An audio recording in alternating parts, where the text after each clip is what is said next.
when you've done things right, people won't think you've done anything at all. The same goes for government. If it's working, you're not going to notice it usually, because it's a part of life. Life flows, and you're in the motions of this flow. You are going as is fine. But when there's a problem, it becomes very evident, because it impacts you. You can feel it. And that's the thing I hate about this change between Democrats and Republicans, that it's difficult to know for a lot of people what tangible effects is this administration going to have on the nation.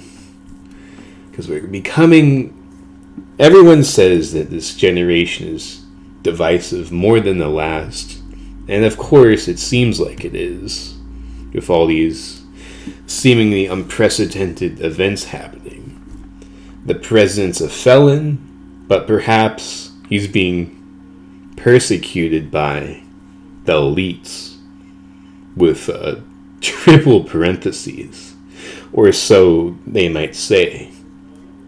And what good effects Trump has had, people, their minds are clouded by ideology because they vote tribally. A lot of people, some on issues, they vote tribally and emotionally. Their minds are clouded by ideology. They don't know what they really think because they just go with vibes. If it sounds nice and if it speaks to my fears, then the neurons will be activated. And they will go with whoever can project authority. Biden couldn't project it very well, even though he did win. There came a certain point, people seen in the debate, when he looked like just an old senile man. And even though some might say Trump is one too, he was still able to project an energy, the same type.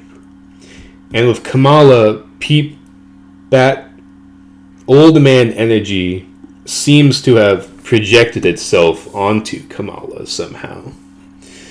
And for her to lose even the popular vote too is rather indicates a certain tiredness people have for the status quo. They want change. They want a world that doesn't make sense to make sense.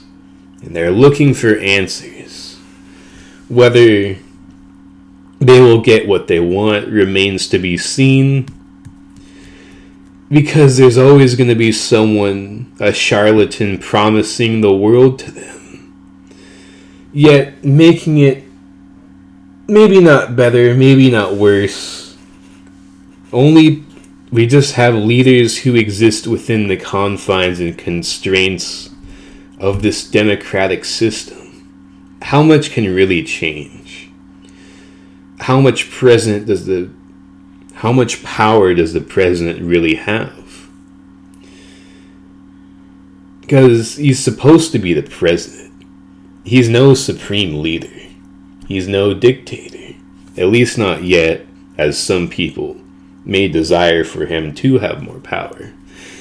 And he might want more power himself, but does he have the political expertise and cunning to be able to utilize it effectively? He's never really espoused any grand overarching vision of social welfare plans for the national community. For the border, he's had 4 years to do something, but there's no push or drive. He's just another old man. Will something change? For the better, for the worse. I implore the viewer to consider how much can change for a government that stays the same. Just think about